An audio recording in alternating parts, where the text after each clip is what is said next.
Hey Tea Heads, this is Don from Mayleaf. Today I'm going to make a quick video about flavor wheels.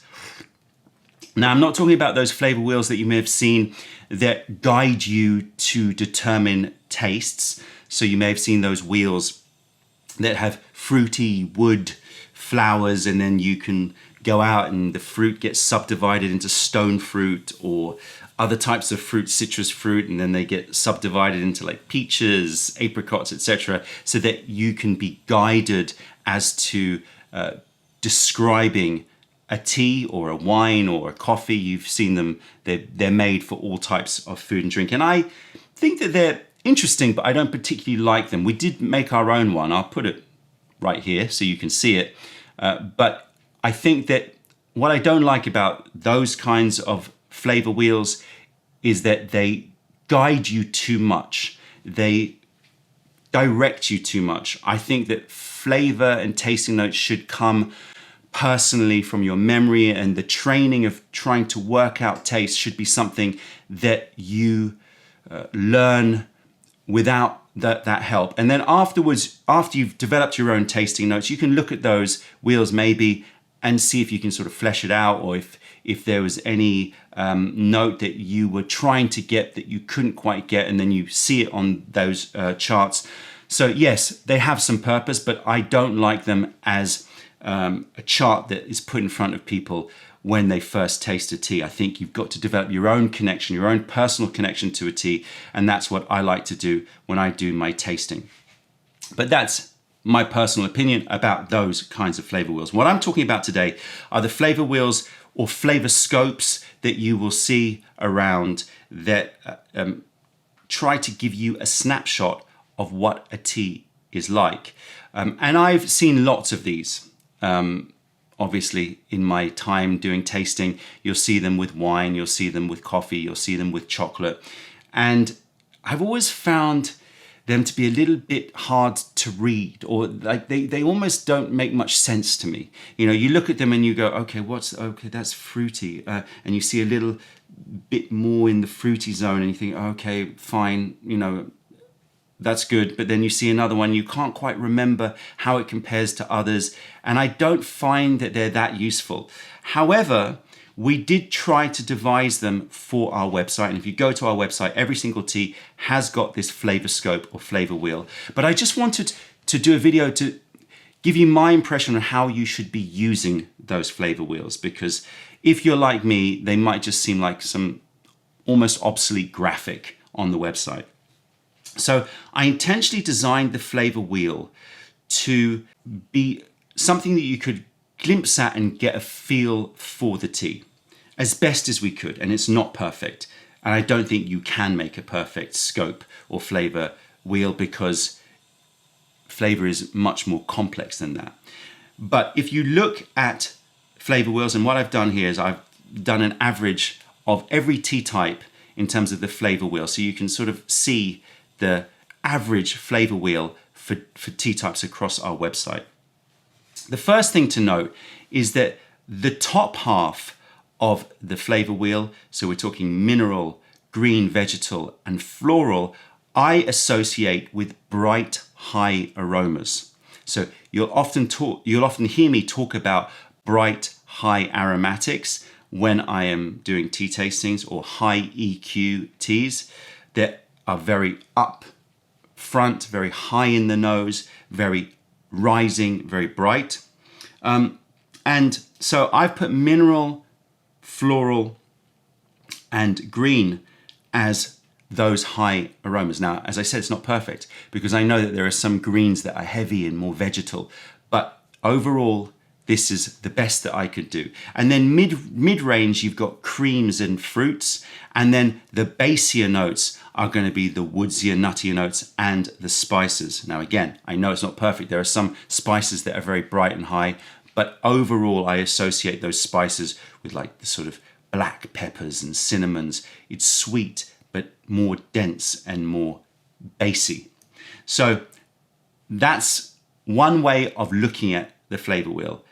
The EQ, high, bright versus more bassy. And the perfect way to look at this is if you look at oolong teas and you see green oolongs generally occupy more of the top half of the chart, And as they become more oxidized and more roasted, they start to move down into the middle and then down into the bottom part of the chart.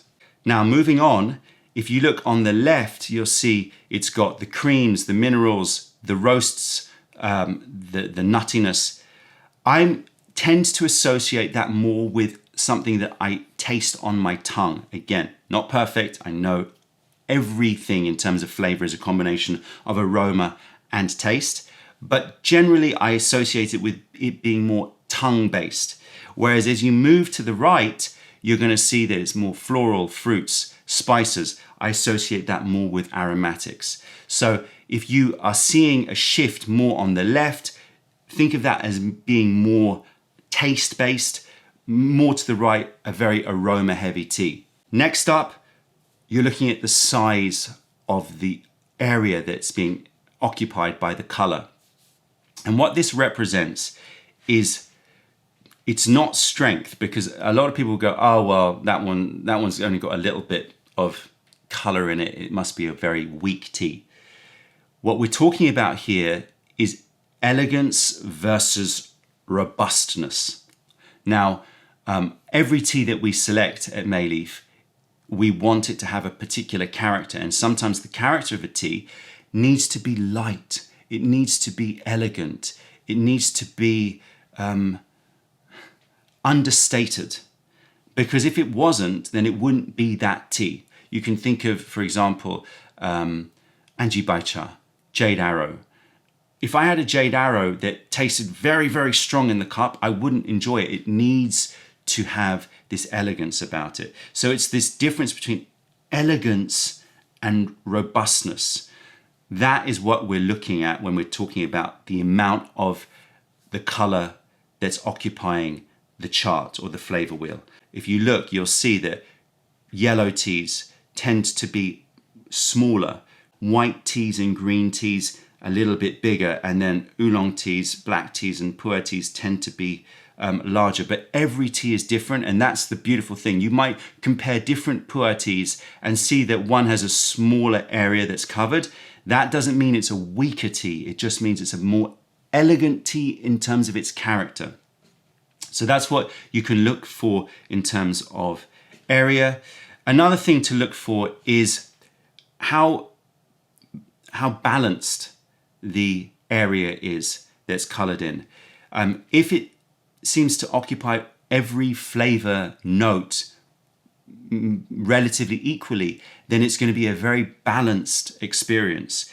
If, however, you see these spikes in one area and like areas where there's hardly any color, then you know that it's very focused in a particular flavor note. So balance versus focus. You will see some teas that have shapes on their color chart which seem to occupy very contrasting parts of the chart. So for example, you might see one that's very green, but also very earthy. Now I would say that those are very contrasting flavor notes. And therefore, if you see a tea that has color moving towards the extremities of those two areas, then you know it's a very contrasting tea. However, if you see that the tea is pretty much occupying one area of the chart in its entirety, then it's more of, let's say, a matching